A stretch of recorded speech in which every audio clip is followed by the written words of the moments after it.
Heading दीजिएगा उग्र राष्ट्रवाद।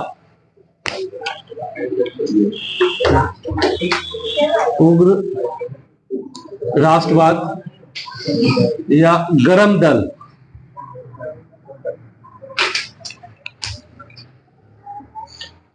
उग्र राष्ट्रवाद या गरम दल। कल हम लोग देखे हैं कांग्रेस की स्थापना कब हुई थी? 1885 में, वहां से लेकर 1905 तक। ये जो कालखंड है इसको उदारवादी काल बोलते हैं। उदारवादी चरण या काल।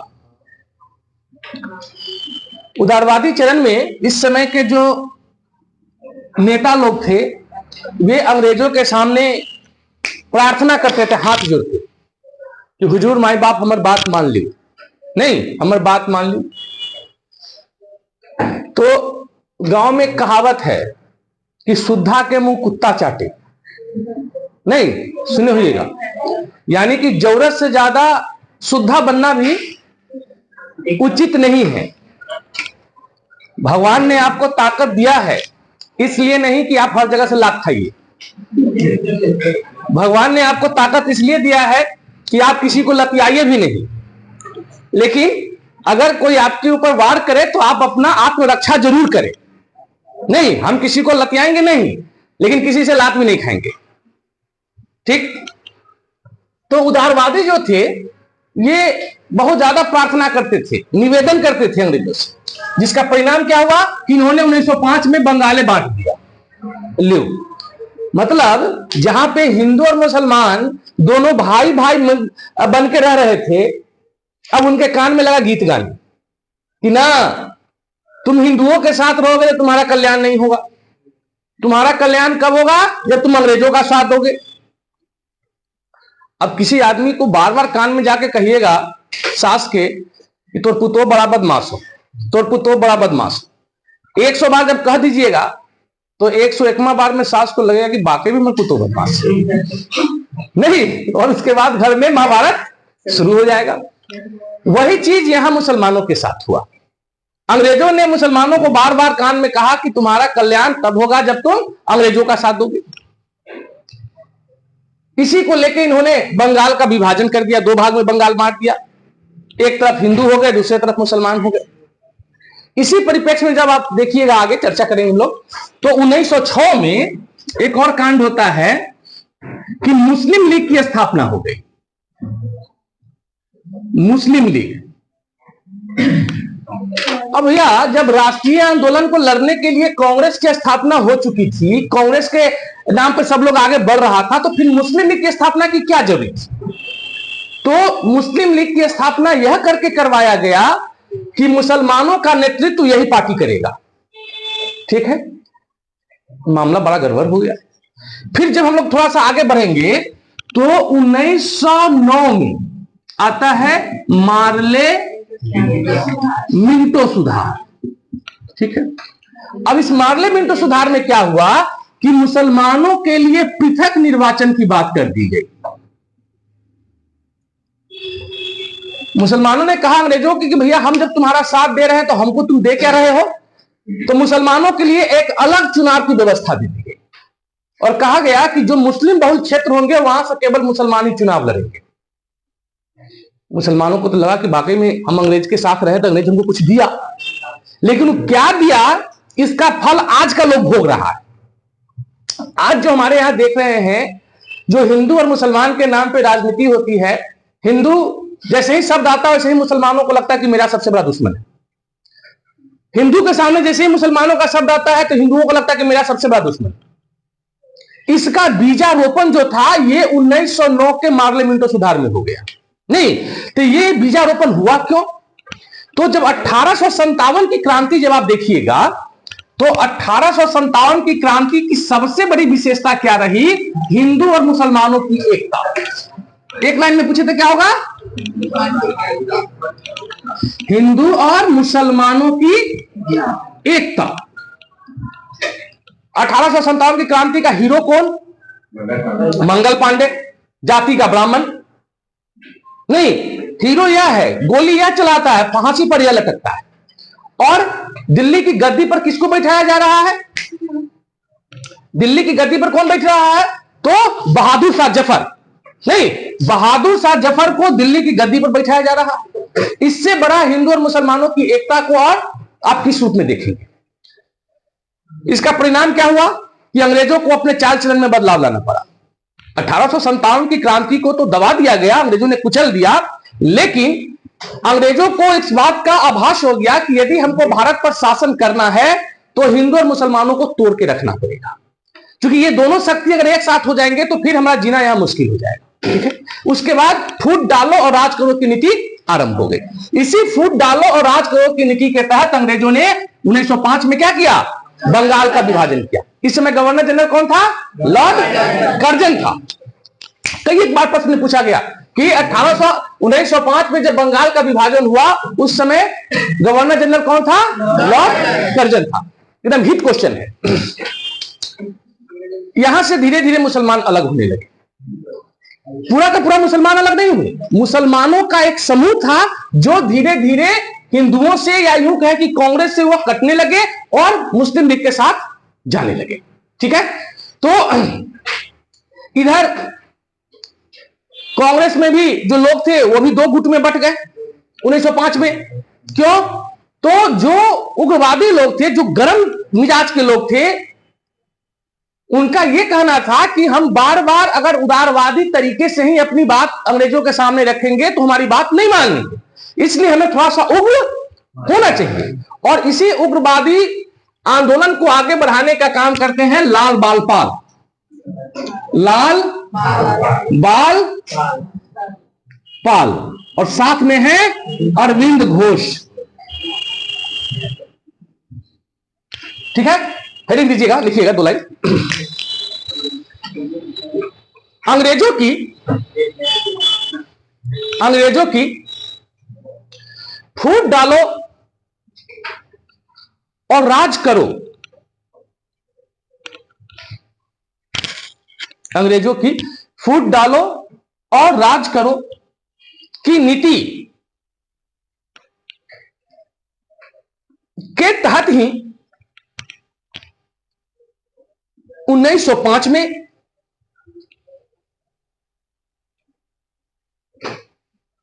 लॉर्ड कर्जन के द्वारा बंगाल का विभाजन किया गया।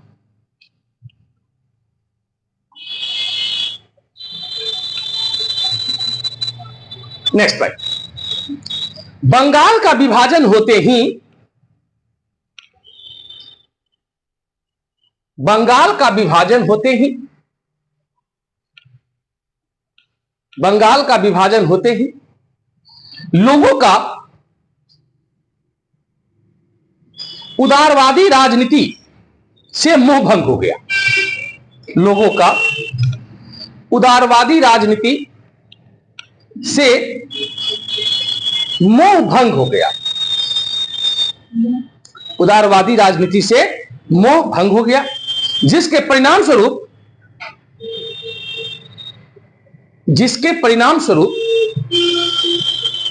उग्र राष्ट्रवाद ने जन्म लिया। जिसके परिणाम स्वरूप उग्र राष्ट्रवाद ने जन्म लिया। नेक्स्ट पॉइंट, इस उग्रवादी राजनीति या उग्रवादी विचारधारा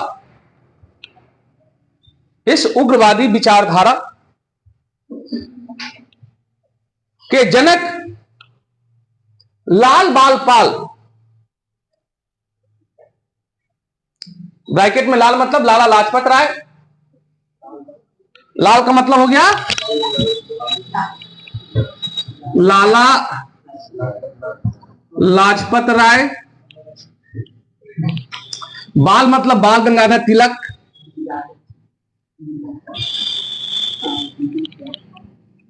और पाल मतलब बिपिन चंद्र पाल। आज भी बिपिन नाम के आदमी को देखिएगा तो तुमने घर में मिजाज का रहता है, नहीं यो घर में थे। तो लाल बाल पाल का मतलब क्या हो गया? लाला लाजपत राय, बाल गंगाधर तिलक और बिपिन चंद्र पाल। तो सेंटेंस क्या बना? लाल बाल पाल को माना जाता है।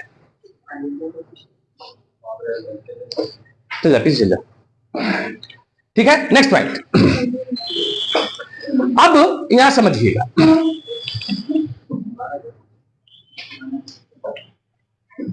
कांग्रेस में भी समझना, लिखिएगा नहीं, कांग्रेस में भी अब दो विचारधाराएं हो गई। एक हो गया उदारवादी और दूसरा हो गया उग्रवादी। उग्रवादी के उल्टा हो गए लाल बाल पाल। ये जो उग्रवादी थे ये अपनी बातों को जबरन मनवाना चाहते थे। उग्रवादी यह चाह रहे थे कि जैसे बहिष्कार आंदोलन जब शुरू हुआ 1905 में, बंग भंग आंदोलन शुरू हुआ, तो उदारवादी केवल कांग्रेस तक इसको सीमित रखना चाहते थे, लेकिन उग्रवादी ने कहा कि नहीं, इसको हम पूरे भारत में फैलाएंगे, पूरे भारत के लोगों को इसके लिए हम जागरूक करेंगे कि अगर बहिष्कार करना है तो अंग्रेजों का एक एक सामान बहिष्कार करो, हम अंग्रेजों का कोई सामान यूज नहीं करेंगे, तब ना बहिष्कार होगा। इस बात को लेकर दोनों में अनबन हो गया। अनबन इतना हुआ कि कांग्रेस दो गुट में बंट गया। जब 1907 में सूरत में अधिवेशन होगा तो वहां कांग्रेस दो भागों में बंट जाएगा। तो लिखेंगे अगला 1906 का, देखिए कांग्रेस अधिवेशन। देखिए 1906 में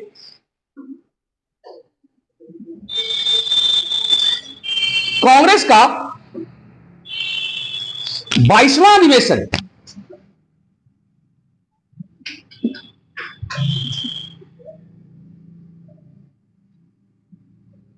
कलकत्ता में हुआ। 22वां अधिवेशन कलकत्ता में हुआ, जिसमें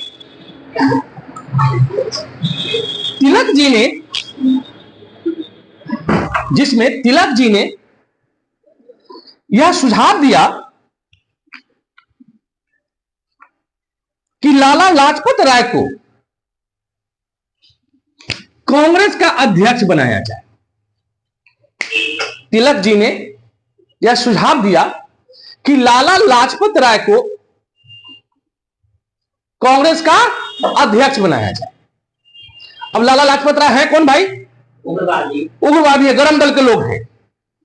और उनको बनाने के लिए कौन रहा है? तिलक जी। ये भी कौन है? ये भी उग्रवादी गरम दल के लोग हैं। ठीक, नरम दल वाला बात मानेगा? नहीं मानेगा। तो फिर क्या होगा? झंझट होगा कि नहीं होगा? अब यहां जो था उदारवादी लोग, उनको यह बात पचा नहीं, कहा कि ना हम किसी उग्रवादी को, हम गरम दल के लोग को हम नहीं बनने देंगे। अब मामला फंस गया कि भैया तब ये अध्यक्ष बनेगा कौन? तो सबों ने विचार किया कि क्यों न किसी ऐसे आदमी को बना दिया जाए जिसका बात दुल्लू मान ले। तो आ गए दादा भाई नौरोजी।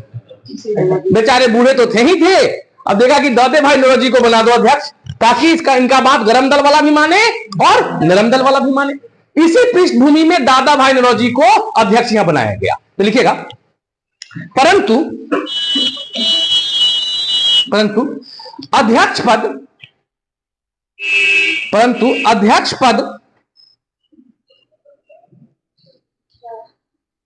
पर दादा भाई नौरोजी को नियुक्त किया गया। दादा भाई नौरोजी को नियुक्त किया गया।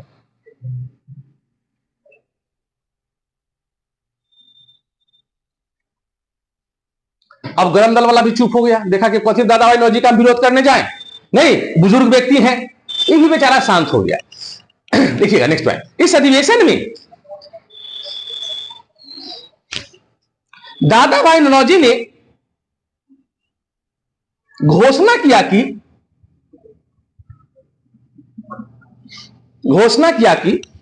भारतीय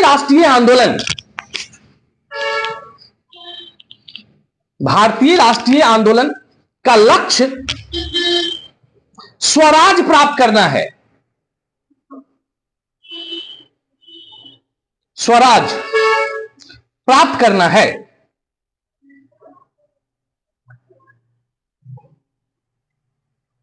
नेक्स्ट लाइन। इसी कलकत्ता अधिवेशन में पहली बार स्वराज शब्द का प्रयोग किया गया। पहली बार स्वराज शब्द का प्रयोग किया गया।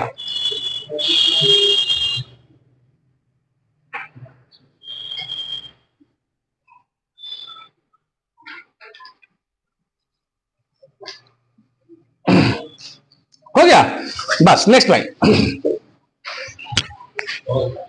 अब लिखिए 1907 का सूरत अधिवेशन।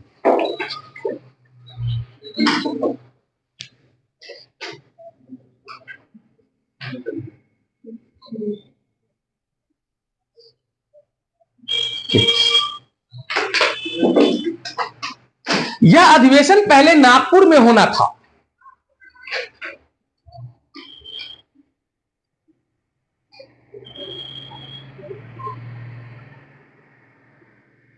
परंतु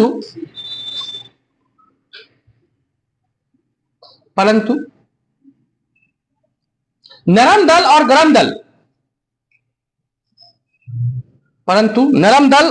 दल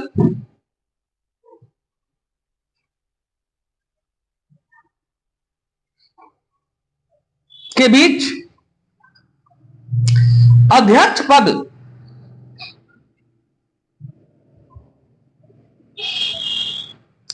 पद को लेकर पुनः विवाद हुआ।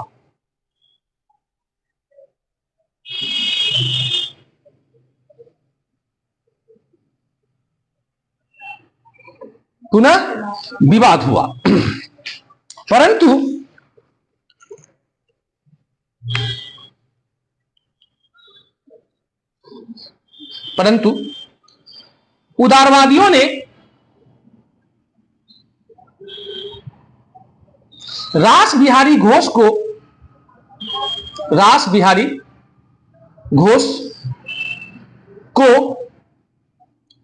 अध्यक्ष बनाने में सफल हुए।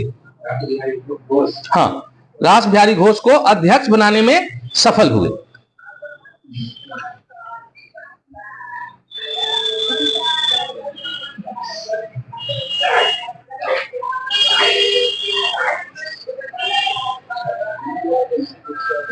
बोलो नेक्स्ट पॉइंट।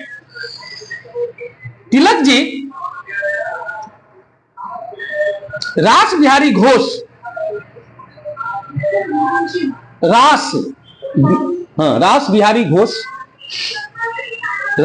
घोष को अध्यक्ष पद पर स्वीकारने के लिए दो शर्तें रखे।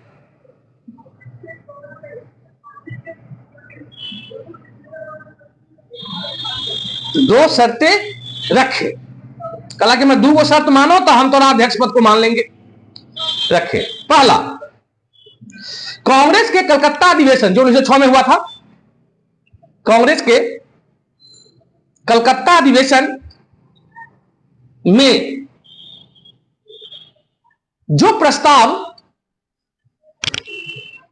स्वराज, स्वदेशी, बहिष्कार और राष्ट्रीय शिक्षा के बारे में पास किया गया था,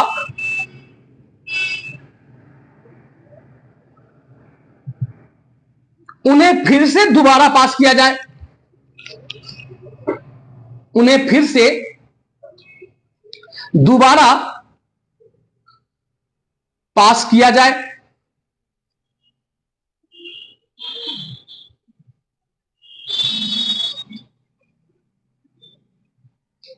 और दूसरा, घोष के भाषण में, रास बिहारी घोष के भाषण में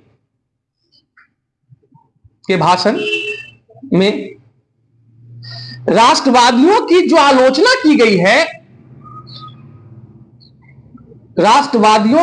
आलोचना की गई है, उसे हटा दिया जाए, उसे हटा दिया जाए।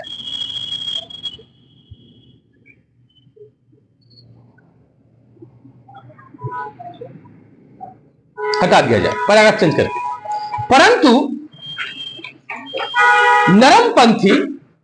परंतु नरमपंथी किसी प्रकार के समझौते के लिए तैयार नहीं हुए।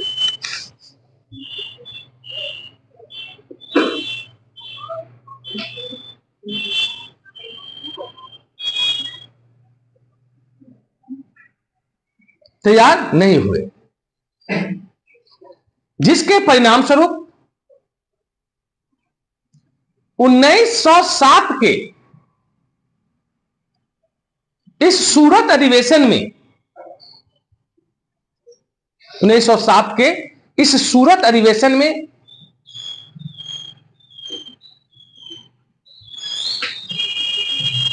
मारपीट तक हो गया, हाथापाई सब हो गया, उठापटक सब हो गया, मारपीट तक हो गया। लिख लीजिए, मारपीट तक हो गया। और कांग्रेस दो भागों में बट गई।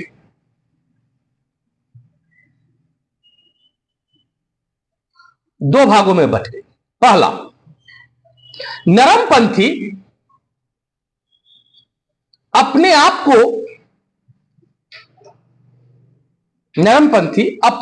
को भारतीय राष्ट्रीय कांग्रेस कहते रहे। नरमपंथी अपने आप को भारतीय राष्ट्रीय कांग्रेस कहते रहे।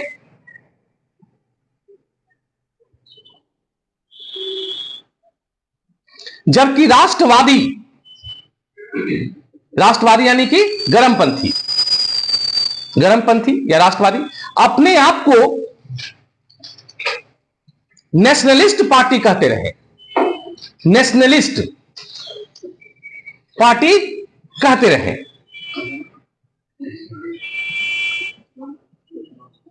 नेशनलिस्ट पार्टी कहते रहे। ठीक है। अब देखिए, अब चूंकि सूरत अधिवेशन में दंगा हो गया, कुर्सी टेबल तक फेंका फेंकी हुआ, झोटा झोटी सब हो गया, मारा पीटी सब, तो इस स्थिति में अधिवेशन होगा? नहीं हुआ। मतलब कि लोग जुटा, भोज बना हुआ था लेकिन मार हो गया, तो लोग भोज खाएगा? नहीं खाएगा। तो फिर हुआ कि भैया भोज अब कल होगा। तो सूरत अधिवेशन सफल नहीं हुआ और उसके बाद उस जगह को बदल के और कहां हुआ? तो मद्रास में हुआ। तो लिखेंगे नेक्स्ट पॉइंट आगे बना के।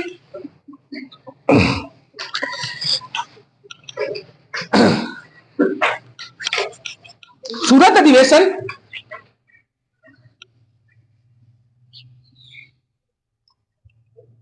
असफल हो गया। अतः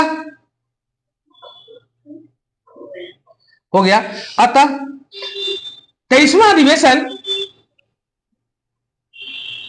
पुनः मद्रास में आयोजित किया गया। पुनः मद्रास में आयोजित किया गया। मद्रास में आयोजित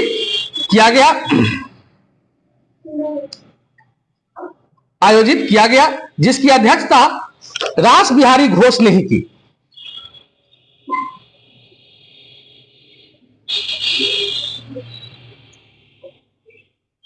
नेक्स्ट है, कांग्रेस के विभाजन के बाद, अब चूंकि गरम दल वाले अलग हो गए कांग्रेस से, तो लिखिएगा, कांग्रेस के विभाजन के बाद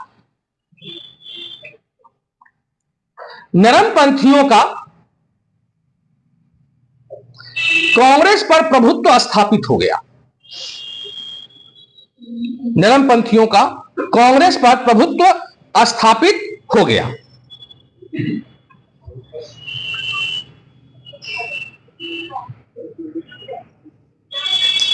हो गया, स्थापित हो गया। बस अब थोड़ा सा हम लोग यहां से पीछे चलेंगे। 1906 में जो मुस्लिम लीग की स्थापना हुई उसकी पृष्ठभूमि पहले यहीं पर देख लेते हैं। तो हेडिंग दीजिएगा मुस्लिम लीग की स्थापना। हाँ, मुस्लिम लीग।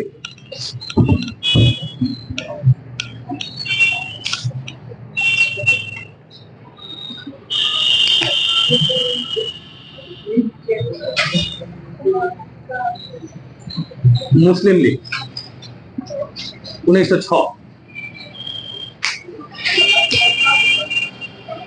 देखिएगा क्या हुआ, अंग्रेजों की फूट डालो, अंग्रेजों की फूट डालो और राज करो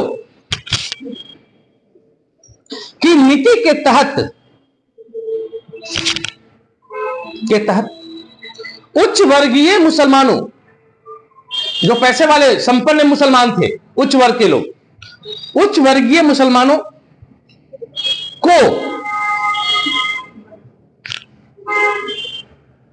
को कांग्रेस से अलग, मुसलमानों को कांग्रेस से अलग एक संगठन स्थापित करने के लिए, कांग्रेस से अलग एक संगठन स्थापित करने के लिए अंग्रेजों ने प्रोत्साहित किया।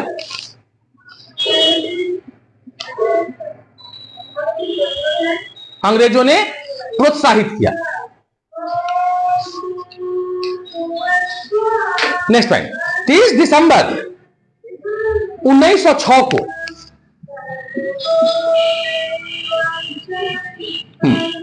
30 दिसंबर 1906 को आगा खां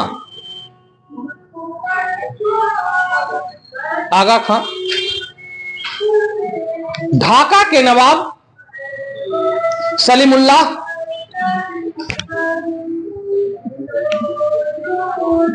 आगा खां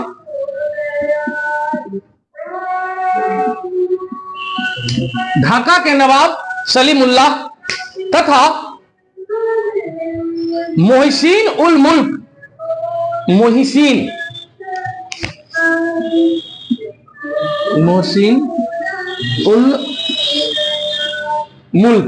ये तीनों व्यक्ति हैं।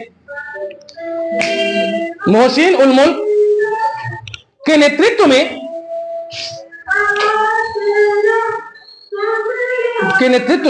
मुस्लिम लीग की स्थापना की गई। के नेतृत्व में मुस्लिम लीग की स्थापना की गई।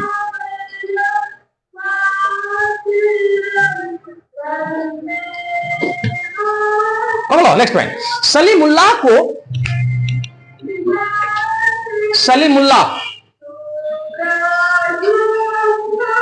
कौन थे? तो ढाका के नवाब।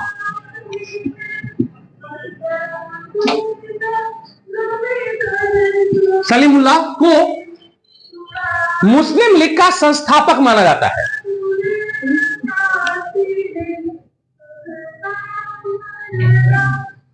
मुस्लिम लीग का संस्थापक माना जाता है।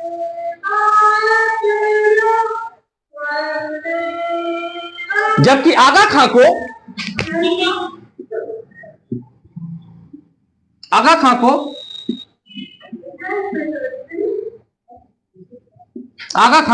मुस्लिम लीग का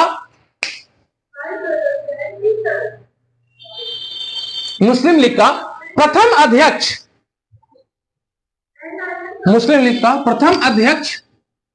चुना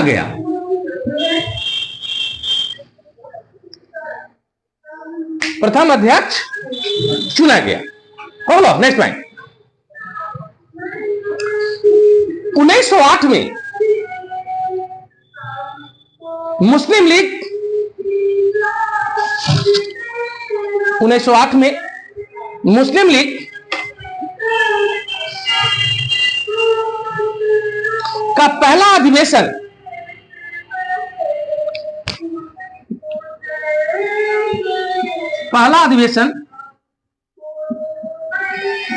अमृतसर में हुआ, जिसकी अध्यक्षता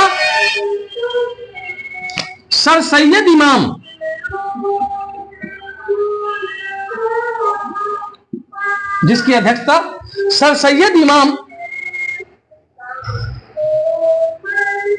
के द्वारा किया गया था। सर सैयद इमाम के द्वारा किया गया था। ठीक है, नेक्स्ट पॉइंट। प्रथम अधिवेशन में ही, किसका प्रथम अधिवेशन, कांग्रेस का कि मुस्लिम लीग का? मुस्लिम लीग का। लिखेंगे प्रथम अधिवेशन में ही मुसलमानों के लिए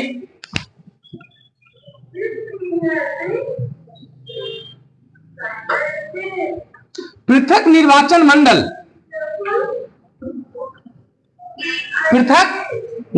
मंडल की मांग की गई थी। प्रथम अधिवेशन में ही मुसलमानों के लिए पृथक निर्वाचन मंडल की मांग की गई थी, जिसे अंग्रेजों ने 1909 के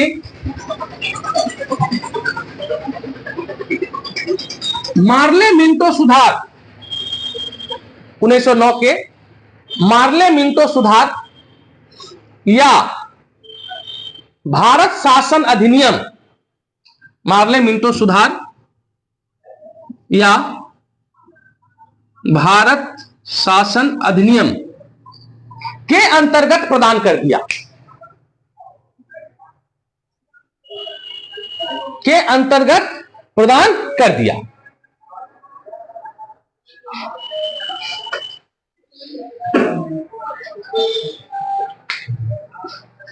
बोलो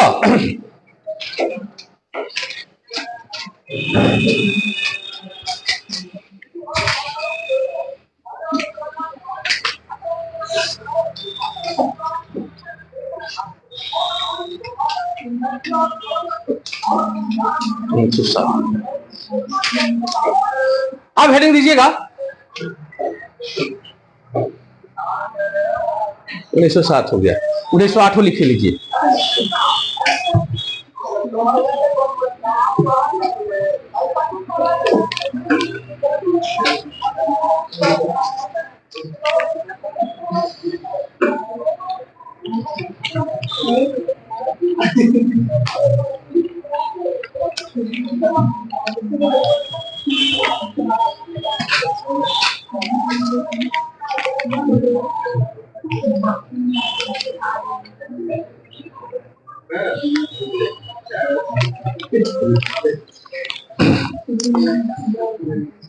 देखिएगा 1908 में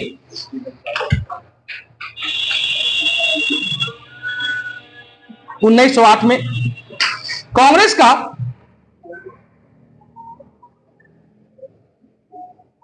तेईसवां अधिवेशन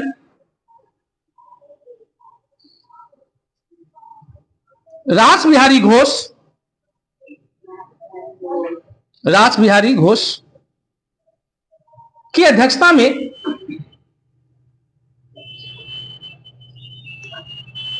मद्रास में हुई थी।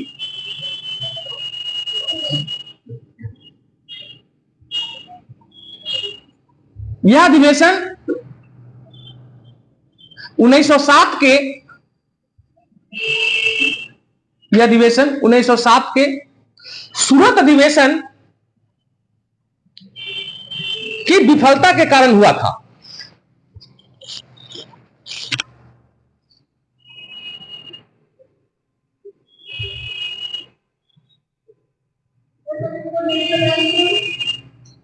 होगा नेक्स्ट पॉइंट। 1909 में कांग्रेस का 24वां अधिवेशन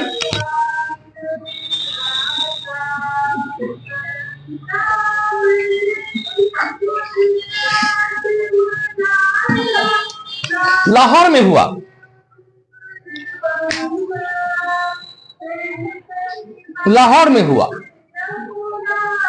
जिसकी अध्यक्षता मदन मोहन मालवीय उर्फ महामना के द्वारा किया गया।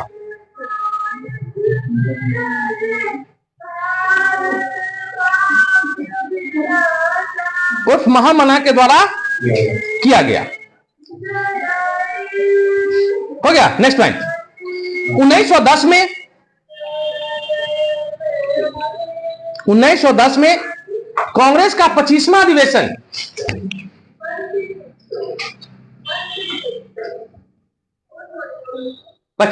अधिवेशन इलाहाबाद में हुआ।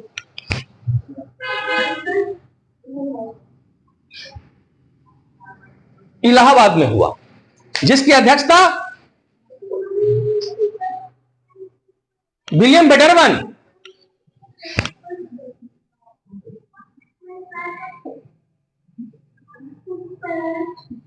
के द्वारा किया गया था।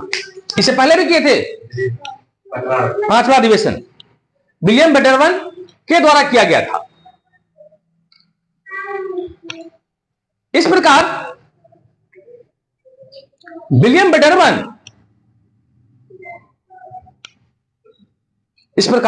बेटरमन पहले यूरोपीय थे जिन्होंने कांग्रेस की अध्यक्षता 2 बार किए थे।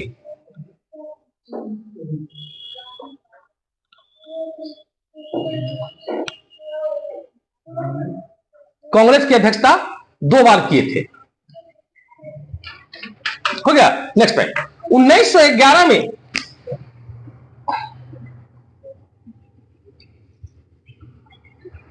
कांग्रेस का 26वां अधिवेशन 1911 में कांग्रेस का 26वां अधिवेशन कलकत्ता में हुआ। कलकत्ता में हुआ, जिसकी अध्यक्षता विशन नारायण धर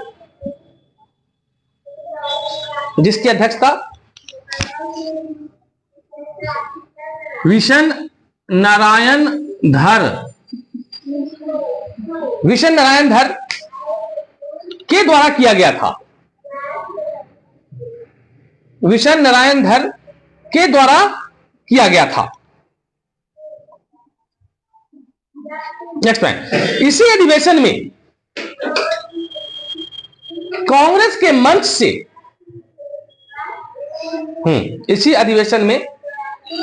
मंच से पहली बार जन गण मन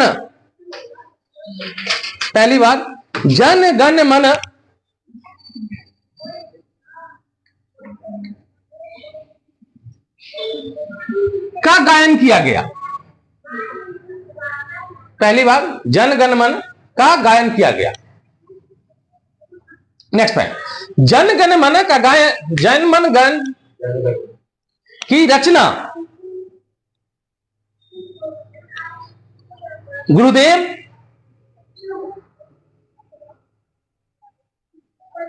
रविन्द्रनाथ टैगोर के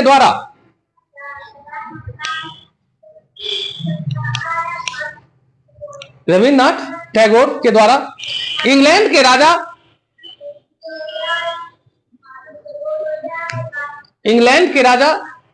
जॉर्ज पंचम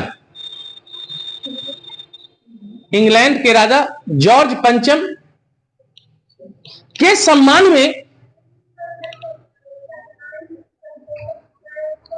में गायन के लिए लिखा गया था। जॉर्ज पंचम के सम्मान में गाने के लिए लिखा गया था। ठीक है, अब हेडिंग दीजिएगा दिल्ली दरबार 1911।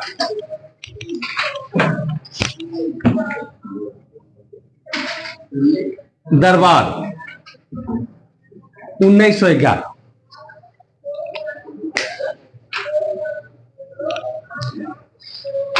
12 दिसंबर 1911 को 12 दिसंबर 1911 को दिल्ली में इंग्लैंड के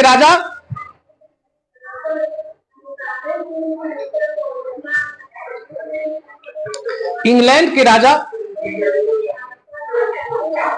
जॉर्ज पंचम,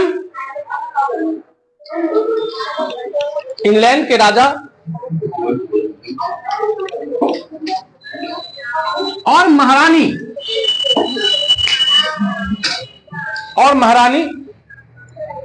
विलियम मैरी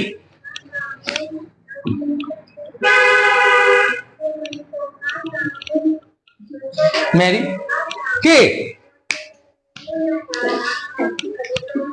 स्वागत में दिल्ली आए थे लोग, के स्वागत में एक भव्य दिल्ली दरबार का आयोजन किया गया।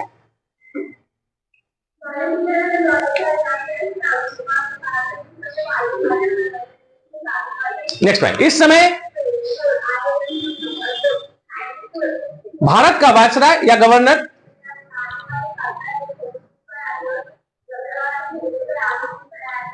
लॉर्ड हार्डिंग द्वितीय था। गवर्नर कौन था? लॉर्ड हार्डिंग द्वितीय था।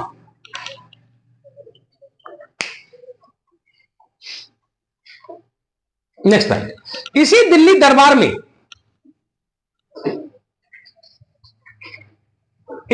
दरबार में 1905 में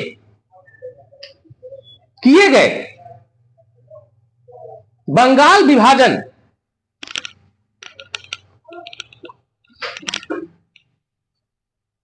को रद्द किया गया। जॉर्ज पंचम ने इसको रद्द कर दिया, जो विभाजन हुआ था उसको रद्द कर दिया, तथा भारत की राजधानी कलकत्ता की जगह दिल्ली को बनाए जाने की घोषणा की गई। अब भारत की राजधानी कहां हो गया? दिल्ली। उससे पहले कहां था? कलकत्ता। भारत की राजधानी दिल्ली बनाए जाने की घोषणा की गई।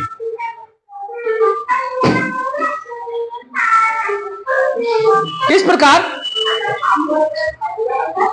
दिल्ली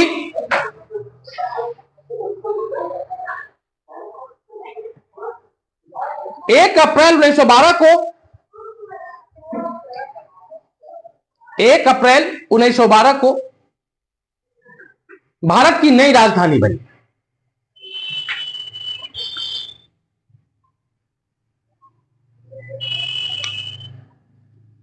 नेक्स्ट पॉइंट, भारत की नई राजधानी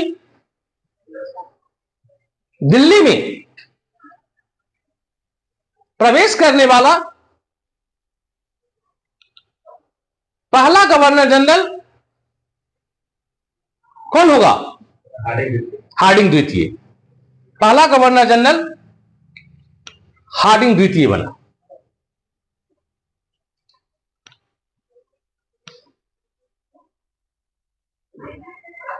हार्डिंग द्वितीय बना। नेक्स्ट पॉइंट, आधुनिक दिल्ली की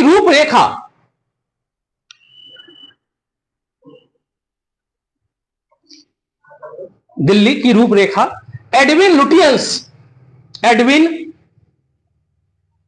लुटियंस ने हर्बर्ट बेकर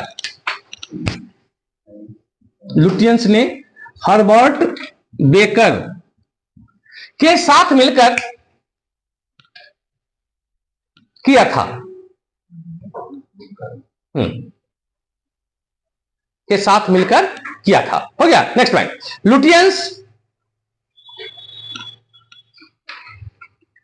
को ही दिल्ली में स्थित वायसराय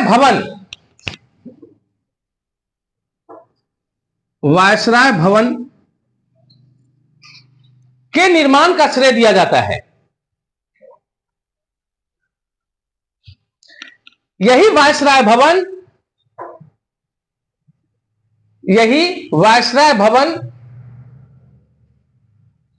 आजादी के बाद राष्ट्रपति भवन कहलाया।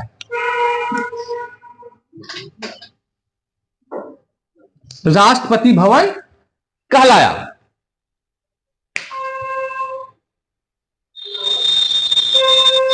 Next line, Lord Irwin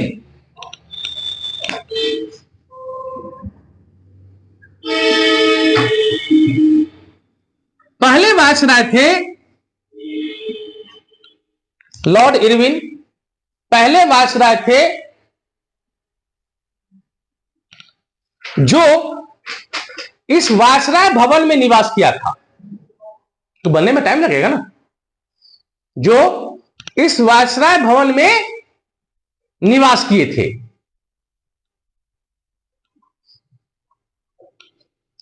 next line, Lutyens को ही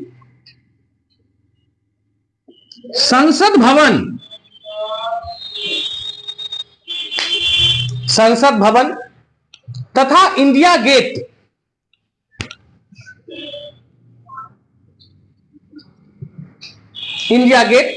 बनाए जाने का श्रेय दिया जाता है।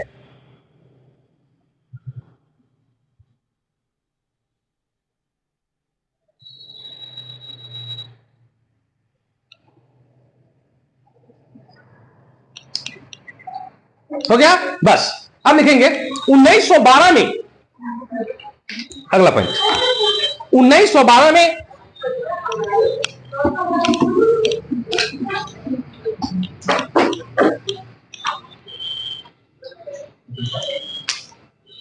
कांग्रेस का 27वां अधिवेशन,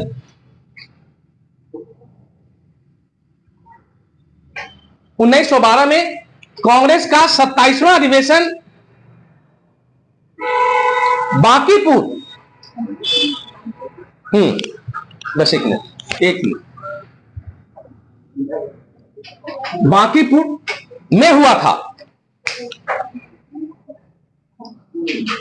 जिसकी अध्यक्षता आर एन मधोलकर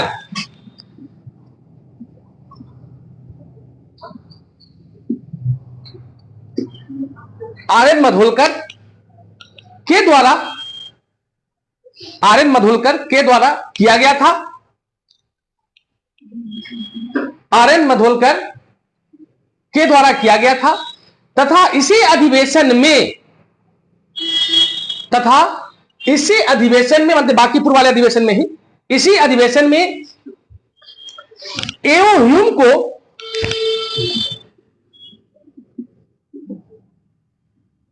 को कांग्रेस का पिता घोषित किया गया।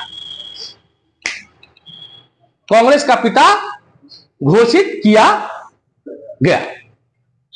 ठीक है, बस। अब हेडिंग दे दीजिए दूसरा चरण, राष्ट्रीय आंदोलन का दूसरा चरण, जिसकी चर्चा होगी कल नेक्स्ट क्लास में। दूसरा चरण